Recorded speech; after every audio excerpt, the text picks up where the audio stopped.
It's a major federal lawsuit that is targeting Mayor Adams, members of his administration, and New York sanctuary city policies. Because it's those policies that the White House says are getting in the way of the federal government's immigration enforcement efforts. It also comes just days after off-duty border agent, you remember this shot, was shot in the face by an undocumented immigrant. I believe there were two that were involved in that. Yeah, well, one of the two men accused in that shooting will be in court later this morning as the city prepares for what could be a lengthy legal showdown. So let's get to Eyewitness News reporter Phil Taitt, who's been following the story all morning long for us. Phil, what do we know right now? Yeah, Pedro, good morning. Christian Barbaroa is set to go before a federal judge, and that's as authorities say that he is one of the two alleged suspects who are here in the country undocumented and behind Saturday's botched robbery that left a Customs Border Patrol officer in the hospital, still recovering this morning after he was shot in the face. I want to take a closer look at this suspect, a 22-year-old who they say has at least 4 robbery cases and is believed to be a part of a 28-incident robbery spree committed by suspects on scooters operating mostly in the Bronx. Now, videos released by the Department of Homeland Security appears to capture Baroa, the alleged driver, on the moped as the two suspects pull up to a customs officer. This is in Saturday in Washington Park.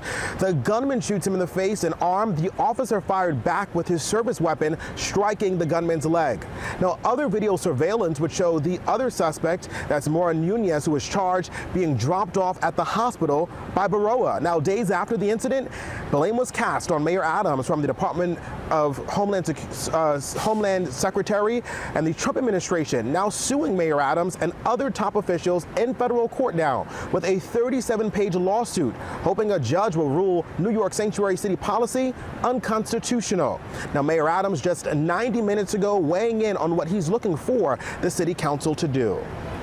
That's why I call for a modification in our existing laws, because if someone commits a violent act like that, and these guys were repeated offenders, we should be able to coordinate with the federal authorities to address those situations. Even in the city council, the unwillingness to understand the impact of these decisions and how it can hurt innocent people. Because that Customs Border Patrol officer was off duty. So we don't know if he was an off-duty teacher, we don't know if he was an off-duty cook.